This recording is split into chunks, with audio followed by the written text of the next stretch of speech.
Mais vous avez vu qu'on s'est qualifié pour la CAN sans l'assistance sur le banc de touche.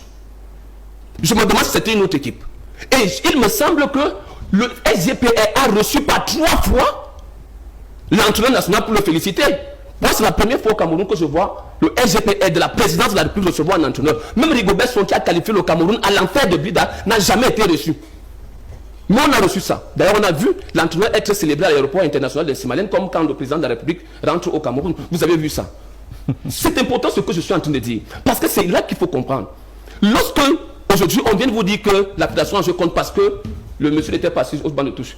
Comment, d'une part, vous félicitez quelqu'un sans que l'autre ne soit assis, et le jour qu'il perd, vous venez dire au Cameroun que c'est parce que la fédération joue contre elle. Non, il faut qu'on soit sérieux dans ce pays.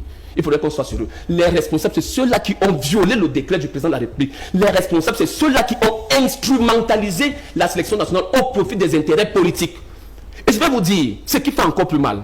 Parce qu'aujourd'hui, on fait tout pour mettre à dos la Fédération camerounaise de football. Je vais prendre un exemple. Oui, pour chuter par là. Je vais prendre un exemple de ce qui s'est passé lorsque le Cameroun va jouer en Eswatini. Ce match-là, on a dû jouer en Afrique du Sud. Le responsable, celui qui loue les avions maintenant, c'est le ministère des Sports. C'est eux qui sont partis louer une compagnie dont je ne vais pas, je peux faire le nom ici. Là. La compagnie qui nous a mis en retard. C'est la première fois depuis que M. Eto'o là, que j'ai vu les Lions indomptables assis à même le sol à l'aéroport de Johannesburg en Afrique du Sud. Qui est responsable de ça? C'est eux. M. Eto'o prend sur lui. Nous sommes pratiquement à minuit. Dit, vous ne pouvez pas prendre la route parce que Nesprit est à une centaine de kilomètres. Vous allez dormir sur place parce que qui au Cameroun connaît comment on gagne un match plus qu'Eto'o fils? Il a dit, la récupération est l'élément premier. Je prends l'hôtel à mes propres frais.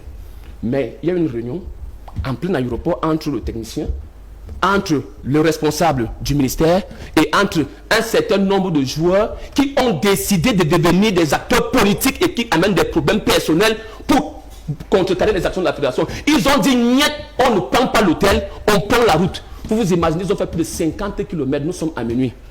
Vous connaissez le climat qu'il y a en Afrique du Sud, le degré de criminalité qu'il y a là, sans escorte policière. Imaginez-vous un seul instant si ce bus avait eu l'attaque, comme ce fut le cas du Togo à Cabinda. Vous serez encore assis en train de dire que c'est la fédération qui a demandé de prendre cette route-là, mais c'est le ministère des Sports.